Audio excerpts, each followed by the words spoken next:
अक्सर लोग के जहनों में सवाल पैदा होगा कि मौत का खौफ क्यों पैदा होता है। दो चीजें अपने जहनों में रखें। मौत का खौफ एक रीजन ये है क्योंकि हम दुनिया को छोड़ रहे हैं, दुनिया का लगाव मौत का खौफ दिलाता है।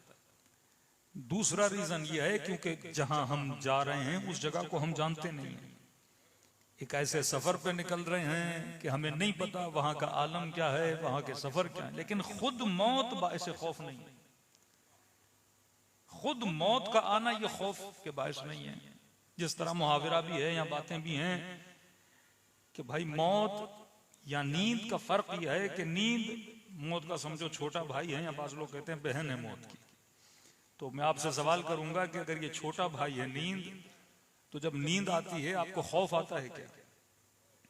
नींद को तो इंसान पसंद करता है, नींद को तो राहत बोला गया है, नींद को तो सुकून बोला गया है कि सुबह से शाम तक थका हुआ इंसान सुकून में तब आता है जब उसे नींद आए। और जब नींद नहीं आती तो फिर डॉक्टरों से गोलियां लेके भी जबरदस्ती नींद खुद को दिलाई जाती है, क्योंकि जब तक नींद नहीं तो सुकून नहीं, नींद नहीं तो आराम नहीं, नींद नहीं तो इंसान हशाश बशाश नहीं होता। तो कैसे मुमकिन है जब छोटा भाई इतना सुकून दे तो बड़ा भाई हमें सुकून न दे? नींद छोटा भाई है, मौत बड़ा भाई है। और करबला की रिवायत में भी है कि जब हजरत अली अकबर शहीद हो रहे थे तो इमाम हुसैन ने फरमाया कि अकबर तुम दुनिया के हम और गम से क्या हो गए? राहत हो गए। मतलब मौत क्या देती है? राहत देती है। नींद क्या देती है? राहत देती है। अक्सर वो लोग जो कोमा में थे, थोड़ा बहुत मौत को देख के वापस आए, अगर आप उनके हालात पढ़ेंगे तो कहते हैं कि जैसे मौत आई तो हमें क्या मिल गई? राहत मिल गई।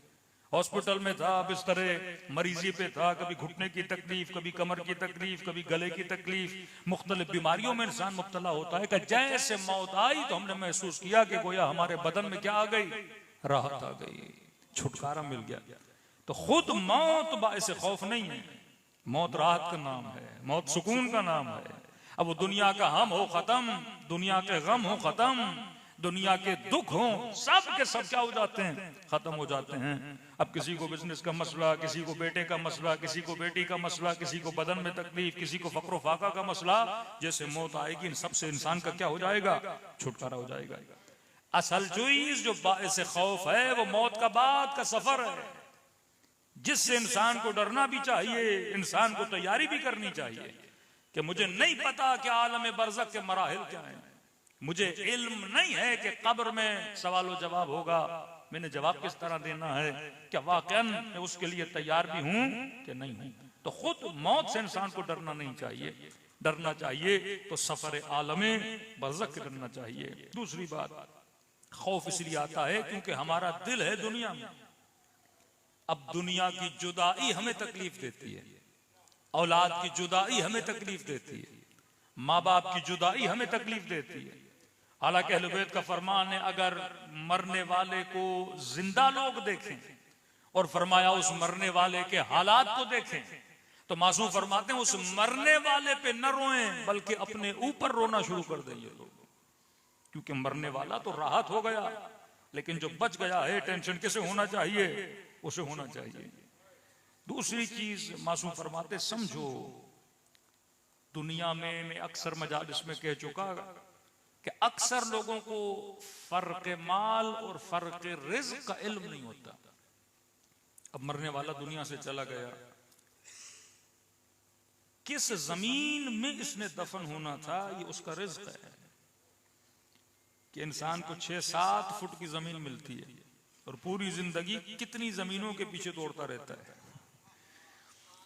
शेख अब्बास उम्मी कहते हैं कि अल्लाह ने मेरी आंखें बसीरत खोली और मैंने देखा कि किसी मुर्दे के जनाजे को ले जा रहे हैं नजफ में, और कहते हैं मेरी निगाह पड़ी कि उसके ताबूत के ऊपर उसकी रूह उसके साथ जा रही थी, और कहता मैंने देखा कि वो आगे बढ़ा और अपने जिस्म के कानों में कुछ कहने लगा, बड़ी आहे हसरत भर के कहने लगा क्या है जिस्म, तुमने पूरी जिंदगी फिक्र दुनिया में गुजार दी, जबकि देखो दुनिया वाले आज तुझे मिट्टी के मनों के नीचे क्या करने जा रहे हैं?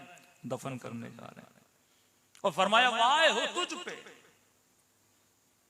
कि तुमने 60-70 साल जो इतने गनीमत के साल थे तुमने जाया कर दिए,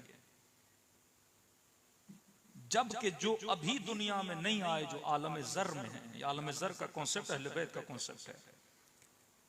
आलम ज़र जो अभी पैदा नहीं हुआ, जर्रात के आलम में है, कब वो हसरतें और दुआएं कर रहे हैं कि खुदा हमें कहां भेज, दुनिया में भेज, ताकि हम दुनिया में जाके कमाल पाएं कि इन्ना लिल्लाही व इन्ना इलैहि राजिऊन। हम सब किसकी तरफ से हैं, अल्लाह की तरफ से। फिर पलट के किसकी तरफ जाएंगे, अल्लाह की तरफ जाएंगे। अब अल्लाह की तरफ इंसान जा ही नहीं सकता जब तक इस सफर कमाल को न गुजारे। कोई आखिरत तक पहुंच ही नहीं सकता जब तक वो दुनिया का सफर न गुजारे। मसलन आपने कराची से हैदराबाद जाना है तो दुनिया बोलेगी जनाब जब तक इस रोड से गुजरोगे नहीं तब तक आप हैदराबाद पहुंच ही नहीं सकते। इसी तरह अगर आखिरत तक पहुंचना है तो दुनिया का सफर करना है। का जितनी अरवा आलम ज़र में है वो दुआएं कर रही है कि खुदा हमें दुनिया भेज।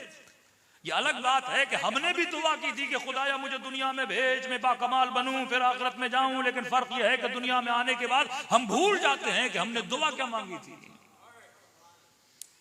ये बिल्कुल ऐसा है कि आपका बेटा आपको कहे कि बाबा जिद करे कि मुझे फला मेडिकल कॉलेज में, इंजीनियरिंग की यूनिवर्सिटी में दाखिला दिलवा दे, मैं वादा करता हूं कि बेहतरीन डॉक्टर बन के निकलूंगा, बेहतरीन इंजीनियर बन के निकलूंगा। तमन्नाएं करे, मिन्नतें करे, आप पैसे जोड़ के समेट के उसका दाखिला करवा दें और दाखिल होने के बाद पहले ही सेमेस्टर में फेल हो जाए। तो बेटा तुम ख्वाहिशें इतनी बड़ी बड़ी, दाखिल भी करा दिया, अब क्या हुआ।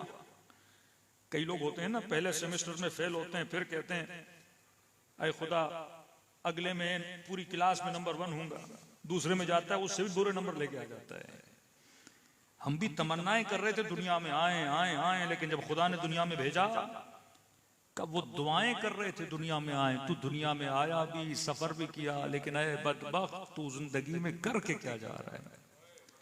दूसरा जुमला बड़ा प्यारा जुमला कहा आगे शेख अब्बास कुम्मी ने। इसने कहा कि तुमने पूरी जिंदगी न हलाल देखा न हराम देखा और माल दुनिया को जमा करता गया, जबकि जहमत तुमने की, मेहनत तुमने की, माल तुमने जमा किया, जगह तुमने जमा की, लेकिन कर देख सारी जहमतें मेहनतें करके तू मर रहा है और सारा माल दूसरों को दे के जा रहा है। मेहनतें दूसरों के लिए की, जहमतें दूसरों के लिए की, तुम्हारा कमाया हुआ किसको मिलेगा, तुम्हारे काम तो नहीं आया, का किसी और को मिलेगा। जब कि आए बंदे खुदा आखिरत में जवाब तूने देना है। ऐशो इशरत और करेंगे, मतलब न हलाल देखा न हराम देखा, माल जमा किया और मर गए, बच्चों के लिए छोड़ गए, दूसरों के लिए छोड़ के चले गए। अब ऐश उनके लिए क्योंकि उन्होंने तो मेहनत करनी नहीं है। और जवाब किसने देना है, तुमने जवाब देना है। ये बिल्कुल ऐसे है कि एक इंसान एक होटल में चला जाए, बड़ा आलीशान होटल हो, होटल रहने के लिए है, दिल लगाने के लिए नहीं है। बहुत कम होता है कि आप 5 से 5 स्टार होटल में चले जाएं, लेकिन कहें 6 दिन के बाद घर वापस जाना है, कोई बंदा कहे कि मैंने होटल से निकलना नहीं है, उसे तकलीफ हो कि मुझे होटल से क्यों निकला जा रहा है। तो फरमाया वक्त मर्ग, वक्त मौत, वक्त सकरात तकलीफ उस बंदे को होती है जिसने बेइंतहा दुनिया से दिल लगाया है। हाँ जाओ होटल में रहो, खाना खाओ, रिहाइश इख्तियार करो, लेकिन जब कहें कि आपके एग्जिट होने का टाइम है तो उसके लिए रोया ना करो, उसके लिए तड़पा ना करो।